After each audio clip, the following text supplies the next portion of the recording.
Assalamualaikum warahmatullahi wabarakatuh. Perkenalkan, nama saya Darin Rosalia Tira dari kelas 11 MIPA 5. Di sini saya akan menjelaskan tentang jaringan pada tumbuhan. Jaringan adalah sekumpulan satu atau lebih jenis sel yang memiliki fungsi dan sifat yang sama. Jaringan pada tumbuhan dibagi menjadi beberapa bagian. Yang pertama ada jaringan meristem, yang kedua ada jaringan penyokong, yang ketiga ada jaringan datar, yang keempat ada jaringan pengangkut, dan yang kelima ada jaringan pelindung. Yang pertama ada jaringan meristem. Jaringan meristem adalah jaringan pada tumbuhan yang tersusun atas sel-sel yang aktif membelah. Jaringan meristem dibagi menjadi beberapa bagian. Yang pertama ada meristem apikal atau di ujung. Yang kedua ada meristem intercalar atau di antara letaknya. Yang ketiga ada meristem lateral atau di samping.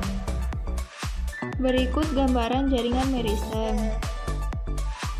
Kedua ada jaringan penyokong. Jaringan penyokong dibagi menjadi dua, yaitu kolenkim dan sklerenkim. Jaringan kolenkim, jaringan yang berfungsi sebagai jaringan penguat atau penyokong pada organ tumbuhan yang masih aktif mengadakan pertumbuhan dan perkembangan. Kemudian ada jaringan sklerenkim, jaringan penguat atau jaringan penyokong dengan dinding sekunder yang tebal. Berikut gambaran dari kolenkim dan sklerenkim. Berikutnya adalah jaringan dasar. Jaringan dasar adalah jaringan yang mengisi sebagian besar tumbuh-tumbuhan.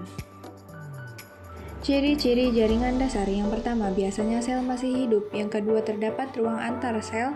Yang ketiga, terdapat banyak vakuola. Yang keempat, terletak di antara epidermis dasar.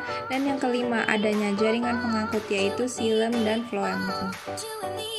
Berdasarkan fungsinya, parenkim dibagi menjadi 6 macam. Yang pertama, asimilasi. Yang kedua, air. Yang ketiga, penimbun. Yang keempat, udara. Yang kelima, pengangkut. Dan yang keenam, penutup luka atau bisa disebut juga telogen.